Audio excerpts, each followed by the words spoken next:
So justice and fairness are foundational principles in the discourse on diversity. Diversity models provide framework for understanding and managing diversity in organizations and society. This model emphasizes equality and fairness, aiming to eliminate discrimination and bias. See, inclusive excellence is a vision that integrates diversity efforts into fabric of organizational and societal functions.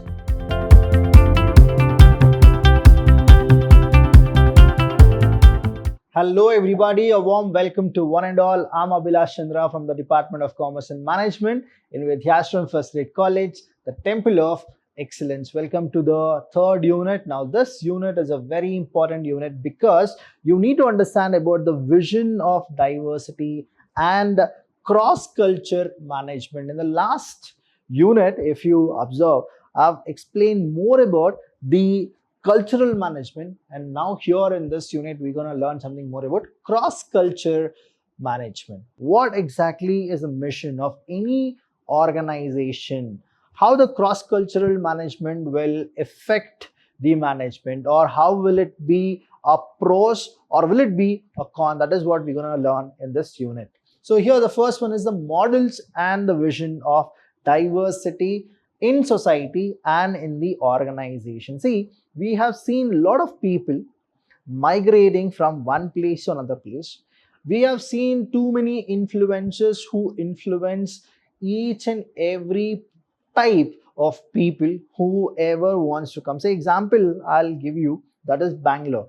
Bangalore being one city where it is not just Kannadigas who are there in Bangalore. There are so many people from different corners of the world who are working in Bangalore. So what happens if this type of diversity happens in the organization? So diversity in society and organization is a multifaceted concept, encompasses the array of difference among individuals and group that includes but not limited to race or ethnicity, gender, age, sexual orientation, religion, and physical abilities.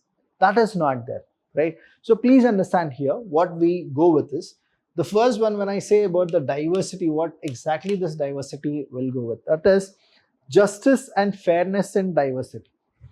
So justice and fairness are foundational principles in the discourse on diversity. They address the ethical, that is the ethical and moral dimensions of how individuals and groups are treated within society and in the organization. So that is the first one, that is justice and fairness. Next is equity versus equality. So a key debate within the realm of justice and fairness is the distinction between equity and equality. So what is equity? What is equality? You need to understand. So equality implies treating everyone the same regardless of their needs, background, or circumstances. That is equality.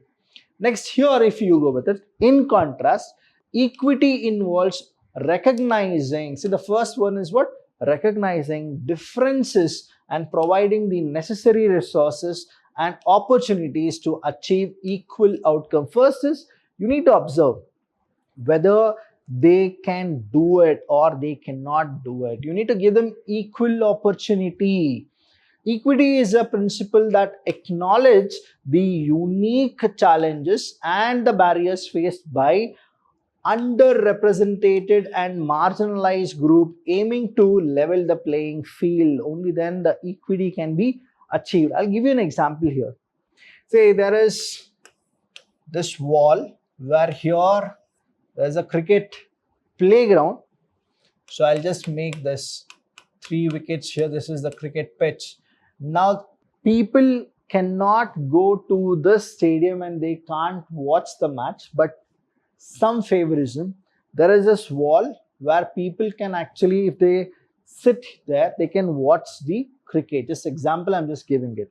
So there is one person, when we go with equality, you make one bench Here people will actually stand. There's a person who is tall, there's a person who is not, and there is a girl who is not so tall. So equality in the sense, each and everybody are given the same kind of a bench. So here who can watch? A person who is tall, only he can watch. What about these two people? They can't watch. But when it comes to equity, what happens? In the same way, there is this wall where here there is the same person, I'll go with it. He can watch. He'll have this type of a stool. Now the person who is little short, what they do is, we give him a bigger stool. There is a girl here, and what we do is, we also give her the bigger stool. Now what happens? This is equity. That is right opportunity. Seeing the circumstances we give. Now here this is equality. That is, all of them are treated same. Now here all of them have given the opportunity, but here what happened is, we saw the circumstances and then we changed. Now all the three can watch the cricket match. This is the beauty of equality and equity. Next is models. Now what are the types of models we have? Models of diversity. It's a 15 marks question. Just take it from me. How many marks? 15 marks. That is models of diversity. The first one here. Diversity models provide framework for understanding and managing diversity in organizations and society. These models offer various perspectives on the value of diversity and strategies for inclusion. So which are the models we need to understand? The first model is defect model. What's the first model? Defect model. So the defect model views diversity through the lens of deficiencies within the minority groups compared to a dominant or majority group. You only see the defect, what really has happened.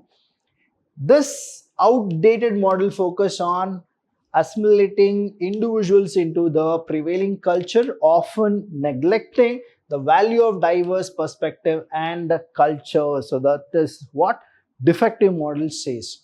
Second is discrimination and fairness model. Now what discrimination and what is a fairness?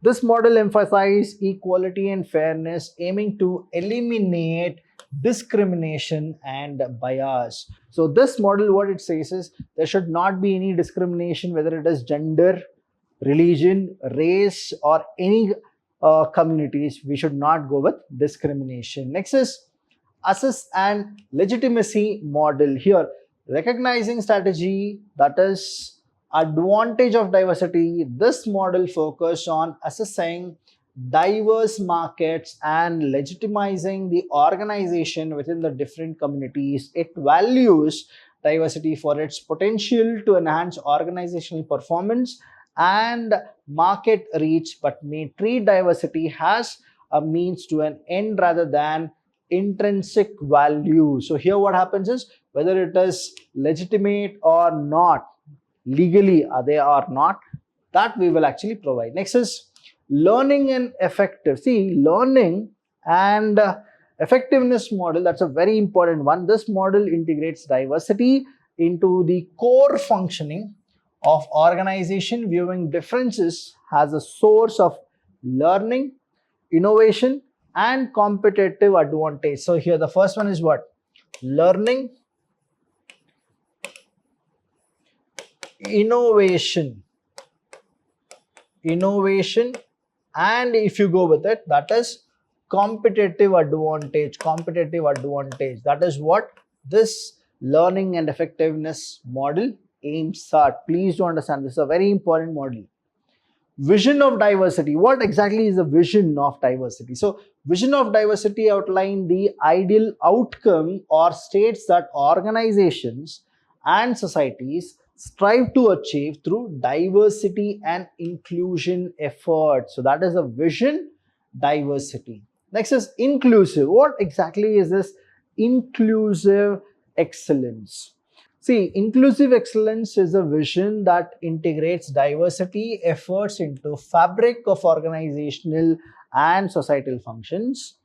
It recognizes that excellence in education, business, and other areas can only be achieved by fully engaging and valuing the diversity of the community.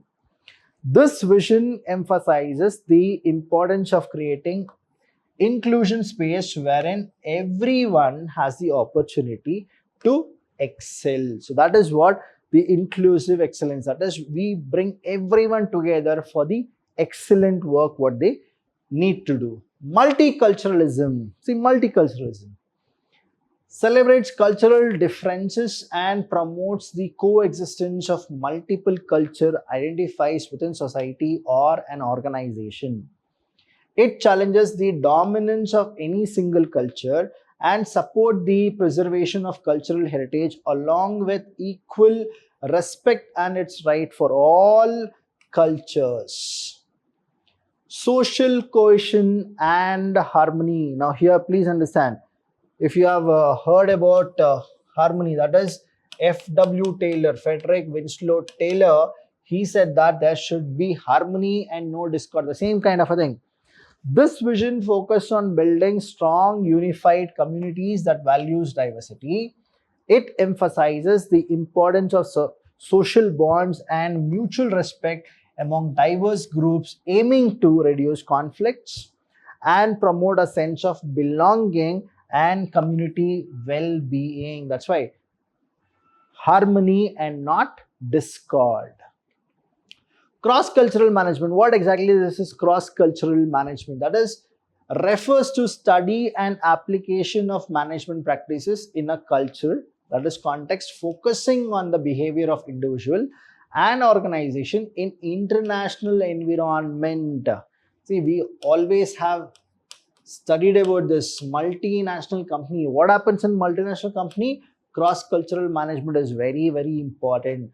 It encompasses the strategies and techniques used to navigate the complexities of working across cultures, including differences in communications, styles, negotiation, tactics, decision-making process, leadership style, and organizational practices. We only say about multinational company what you are supposed to do, what you are not supposed to do.